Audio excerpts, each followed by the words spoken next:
At dusk, the Sule Pagoda shines out on downtown Yangon like a gilded beacon.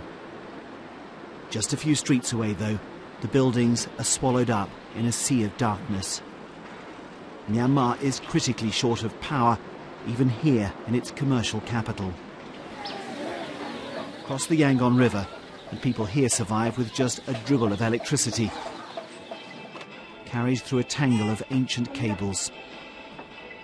Enough to watch a bit of TV, but there are constant power cuts. River pilot Joe Win showed me the voltage booster he needs to get enough usable current from the anemic flow of electricity. So this is one of the best businesses to be in right now, refurbishing old truck engines to make commercial generators. This one powers Kin Mong A's garment factory for much of the year.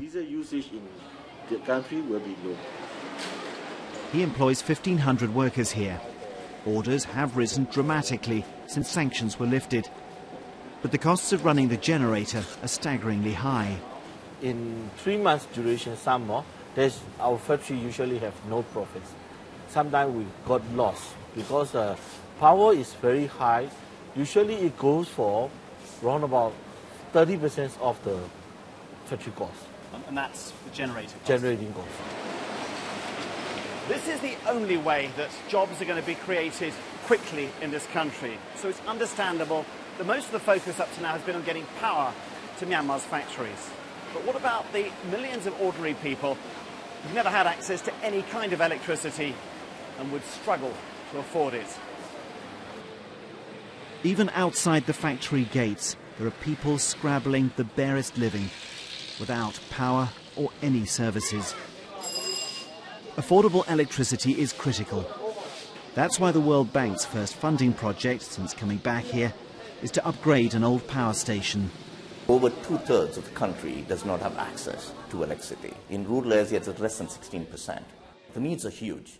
We're starting with a small project, but we would like to look at it as an overall program. How we would move from providing electricity in towns and to move into more rural areas where this is a huge problem. New power stations don't get built quickly, and there are still big questions over how they'll be fueled. But after so many years of living in the dark, the people of Myanmar now know they have a real chance of catching up with their Asian neighbours. Jonathan Head, BBC News, Yangon.